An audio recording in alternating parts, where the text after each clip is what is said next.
My name is Jack Marley, and my wife's name is Anita. Not Jacob Marley, like Scrooge's late partner, though my buddies at school tried to call me that. Admittedly, they only did it once, then I convinced them not to. In our social circles, my wife is happy to be called Anita Marley. But in business circles, she prefers Miss Anita Richardson. That's her maiden name. We work for Richardson Holdings, an international company where we are both senior managers. She is head of contracts, and I am production manager. Anita feels that her status is not harmed by the reminder that she is the boss's daughter. Her father, Atlas, started the business and is still the CEO. He often jokes that with the last name Atlas, he was destined for great things. Thank you for taking the time to meet with me, sir. You only call me sir when other employees are around to hear you, Jack. But when it's just the two of us, you call me Atlas. After all, you've been my son-in-law for 10 years. If you're still uncomfortable saying Atlas, then call me Daddy. Anything but sir. Okay, Dad. It's just that the image I have of myself doesn't allow me to say Atlas. You know, the man who has the weight of the world on his shoulders? Well, why not think of me as someone who's strong enough to carry that weight? Good idea. Atlas, then. So, what do you want to see me about? When Anita and I got married, you drew up a prenup. I don't dispute you needed to protect her shares in the company. That's exactly why I did. And it's clear that if we divorced, I would be left on the losing end. And it would be my fault. And that's absolutely right. Please tell me you have no intention of divorcing.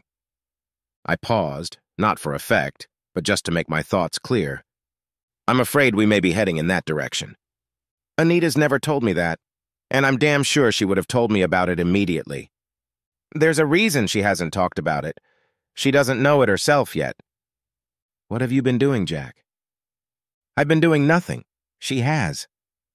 You're a good man, Jack, and you've turned out to be a fine manager and a fine son-in-law, so I'm keeping myself to myself. For the moment, I will simply state that I am quite sure that you must have made a mistake. I understand. For that matter, I'm surprised, too, and I must admit that in a court of law, my evidence would be called circumstantial. However, they are very convincing. And what do you think she did? Certainly not an affair. Unfortunately, I think so. I believe she had sex with Lombardi while she was in Naples. What? With CEO Bonetti? Yes, I don't mean to say that Anita's sex with Lombardi was the reason the deal turned our way. That would be an immoral business practice. She may have had sex with him simply to experience another man outside of our marriage or for some other reason. Either way, as unhappy as we are both, I believe she was unfaithful. Then you must tell me everything you know and everything you suspect. Do not omit a single detail, however insignificant. But in doing so, you will proceed on the assumption that I do not believe my daughter has done anything reprehensible. I understand. That's what I know. To finalize the details of our contract with Bonetti, the Italians have invited us to Naples for 3 days and 2 nights. You realize that contract isn't quite the right word, Jack. They call it a merger, but really we're buying out Bonetti. It's called a friendly takeover. Lombardi himself will resign. The rest of the employees will keep their jobs. And they're all very well off after our deal, too. Yes, I understand Atlas's position. It's just easier for me to think of it as a contract since Anita is our contract manager. Of course, I was just being pedantic. The trip to Naples was part of her job. Go on. We sent Anita and Terrence Green, your right-hand man. It was Mr. Green's show, and it could be argued that it was not necessary for Anita to attend, but I realized that her presence would have been helpful since she is fluent in Italian. You're right again. Of course, her language skills were honed during our honeymoon. And yes, I remember that you paid for a trip to Rome and Venice as a wedding gift. Go on. Bonetti's company put them up at the Grand Umberto Hotel. Lorenzo Lombardi stayed at the same hotel for the duration of their visit, as did their own contract manager, Romano Mattia. So the first thing I suspect is, why did they do it? I can see why they wanted to impress us with a luxurious venue, but they had no reason to stay in the hotel at the end of the day. The company is in town, so they are local and had no need to stay overnight. Anita told me about their trip and didn't mention the sights or the evening entertainment. So why were they there? I must say I don't consider that any proof, Atlas said. They were our hosts. Why wouldn't they stay? To dine with us and have a drink in the evening is a common business practice, both here and throughout Europe. Besides, these two may not live in town. They probably travel weekly for work and stay in hotels anyway. Agreed, but you asked for an account of all my suspicions, however faint. And circumstantial evidence becomes more and more convincing as details accumulate. I accept that. Go on. Then there are the hotel facilities. I read their brochure, and only 2 rooms on the top floor, both overlooking the garden, have a whirlpool bath. You know, the kind with little holes from which jets of water shoot out at you. I know what a hot tub is. We have a hot tub. Lombardi had one in his suite, I continued. The other 3 didn't. Their rooms were a floor below. When Anita went back to England, I overheard her talking to a friend on the phone. She said she had tried it once and the jets made her feel very sexy. She didn't realize I had heard that, and later told me that the same friend had just bought a whirlpool tub. But Anita said she'd never tried such a tub, and could we buy one? That's a rumor. Yes, but I'm already nervous telling you all this. I have no reason to lie to you. But your daughter lied to me. I'm still listening. It also bothers me that Terence Green retired to his room right after they finished dinner. Both nights. He left Anita at the bar with 2 Italians. I know he doesn't drink alcohol, but he could have stayed and had non-alcoholic drinks. In fact, he should have done so. You said yourself that this has always been normal business practice. You spend some time with your client to grease the wheels of business. But if Anita had some private arrangement with Lombardi, it seems to me that Mr. Green may have been complicit or even encouraged it. On the face of it, it was at least rude to leave them alone. You or I would never behave this way on a business trip. It very much looks like he was deliberately turning a blind eye to it. I agree it doesn't look nice, but perhaps he wasn't feeling well. Do you really think he could have felt ill both nights, at the same time of day?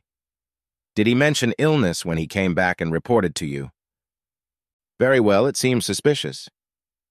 I think if this were a police investigation, they would be looking for means, motive, and opportunity, I said. Your daughter is a very attractive woman, so means goes without saying. I can't think of a motive, except that Anita thought sex with Lombardi would complete the deal or perhaps improve it. And I have to say, I'm not really interested in that, one way or the other. If she had sex with Lombardi, whatever the reasons, I want a divorce. And as for possibilities, she's 1,000 miles away from me and everyone who knows her. And Terence Green, who quietly went out for an early evening and left them alone together, has given her a great opportunity. Both nights.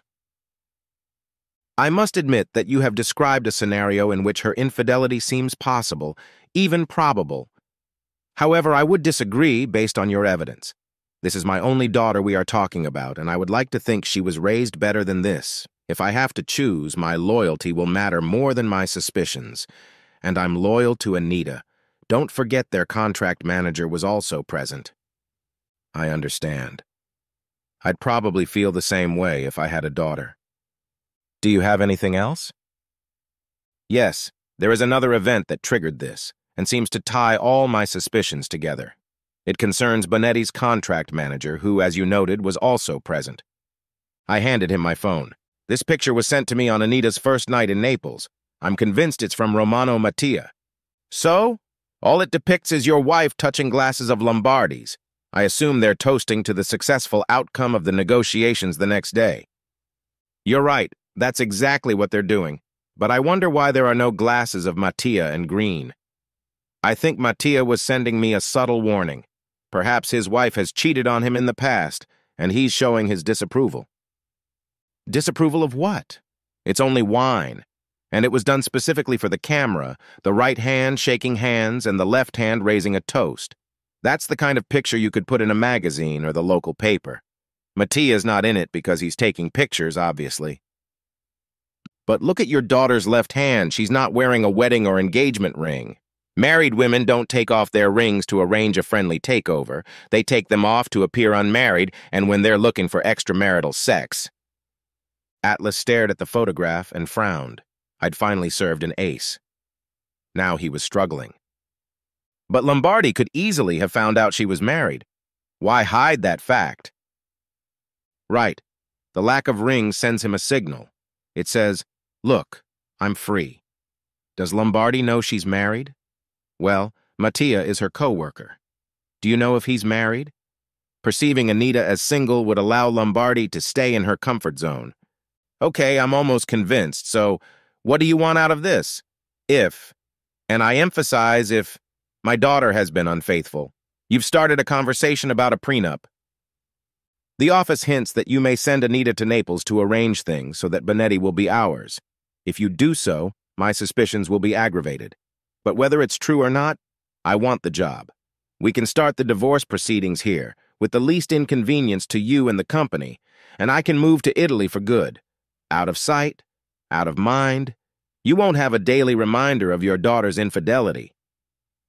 You paint an attractive picture, but I can't go that far without hard evidence. You can disappear out of sight, but my daughter will still be here.